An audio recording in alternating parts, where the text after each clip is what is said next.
Bonjour à toutes et bonjour à tous, bienvenue dans une nouvelle vidéo. Nous sommes aujourd'hui le 2 avril 2020. En cette période de confinement, j'ai décidé de faire une vidéo qui ne traitait pas du Covid-19 et du coronavirus pour changer un petit peu et vous expliquer un peu ce qui s'était passé à la Seconde Guerre mondiale, puisque beaucoup insinuent que les personnes disant que les États-Unis ont aidé les nazis et que ça les arrangeait bien, que c'est de la fake news. Là, je vais vous prouver le contraire. Je suis sur gallica.bnf.fr, BNF pour Banque Nationale de France, ou Bibliothèque pardon, Nationale de France. Donc c'est un site officiel, vous trouvez pas mal de choses. Je vous conseille vraiment ce site. Et on va lire un article qui est sorti le 15 janvier 1944. Alors la vérité, une guerre de forbans capitalistes. Roosevelt ravitaille Hitler. Dans son dernier numéro, La vérité a dévoilé le trafic de l'essence et des avions entre les Alliés et l'Allemagne. Nos sources n'étaient pas suspectes puisque c'était une note de l'armée secrète gaulliste et même girodiste adressée au commandant interallié. Des cheminots du Midi nous informent que chaque jour ils voient passer, venant de Port-Bou, en Espagne, 2 trains complets de wagons-citernes chargés d'essence pour l'armée allemande, soit 730 trains par an, quelque chose comme 35 000 wagons dans une année. Chaque jour, des jeunes gars des FTP risquent leur vie pour faire sauter un wagon d'essence et empêcher Hitler de s'en servir contre l'URSS. Pendant ce temps, les Alliés livre annuellement 35 000 wagons à Hitler pour lui permettre de tenir le coup sur le front de l'Est. Camarade des FTP, dis-moi, peux-tu croire encore à la guerre idéologique, à la croisade des démocraties contre le fascisme? Mais puisque les organisations gaullistes sont au courant de ce trafic, pourquoi aucun organe de la résistance ne proteste-t-il? Ni Défense de la France, qui affiche son franc-parler, ni Libération, qui se prétend démocrate et anticapitaliste, ni le Populaire, ni l'Humanité. Partout, c'est la conspiration du silence. Ça n'a pas changé avec aujourd'hui d'ailleurs. Ceux qui n'épargnent ni le sang des soldats, ni dans les villes ouvrières bombardées au phosphore le sang des femmes et des gosses, il ne faut pas qu'on sache qu'ils les épargnent par contre avec soin le bassin du Briey et les mines de bauxite du sud-est parce que trop d'intérêts financiers internationaux y sont liés. Les travailleurs doivent ignorer que les tractations financières se foutent des frontières nationales et des prétendues frontières idéologiques. À ce propos, toujours sur l'affaire des pétroles, un camarade nous communique. Parmi les accords qui aboutissent au passage en Allemagne via Port-Bou, 2 trains de pétrole par jour, un des principaux concerne le cinéma. Depuis juin 1940, les Allemands avaient acquis des droits sous forme de parts financières dans de nombreuses salles de spectacle françaises. Ces droits, ils viennent de les céder à des sociétés américaines en échange du pétrole qui provient de raffineries sous contrôle américain. Vous avez bien entendu, hein? Pétrole contre pellicule. Nous publierons d'autres informations sur ces tractations. Nous demandons à nos camarades du cinéma de continuer à nous renseigner.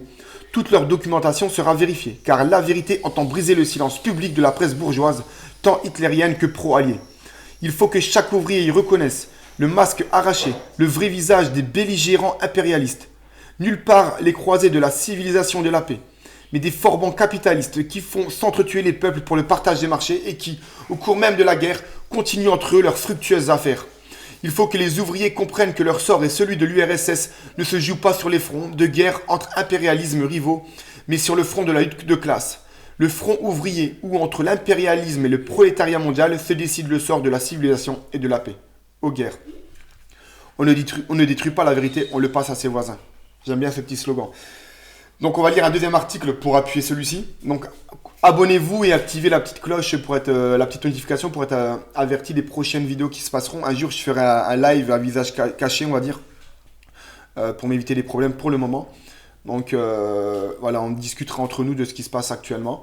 Alors, deuxième article, que toujours sur gallica.bnf.fr, La vérité, qui est paru le 17 février 1944, toujours sur ce journal. Alors, je ne sais pas si on va tout lire ici.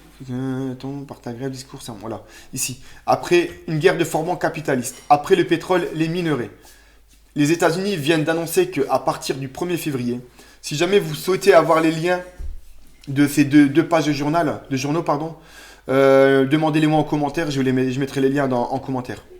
Les États-Unis viennent d'annoncer qu'à partir du 1er février, ils cesseraient d'envoyer du pétrole en Espagne. Après les échos de la presse suisse, c'est une vérification éclatante des renseignements publiés par La Vérité sur le trafic de l'essence à travers l'Espagne. 3 jours après la déclaration américaine, Londres faisait remarquer candidement que Radio Madrid n'en avait pas encore soufflé mot.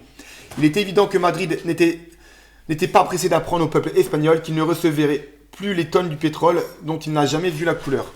La Pravda de Moscou avait publiquement accroché le grelot sur les tractations entre les Alliés et les Allemands. L'impérialisme américain a dû jeter du lest. Officiellement, au 1er février, les bateaux de pétrole ne partiront plus pour l'Allemagne via l'Espagne. Officiellement.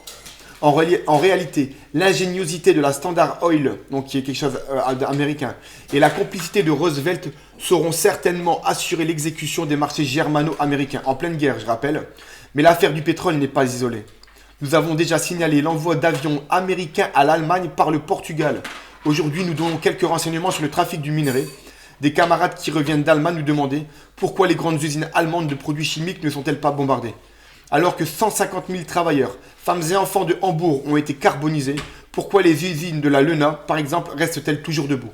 Nous sommes à présent en mesure de donner la réponse. C'est que les produits chimiques allemands sont échangés contre des minerais spéciaux américains, dont le Reich a besoin pour son industrie de guerre. Des camarades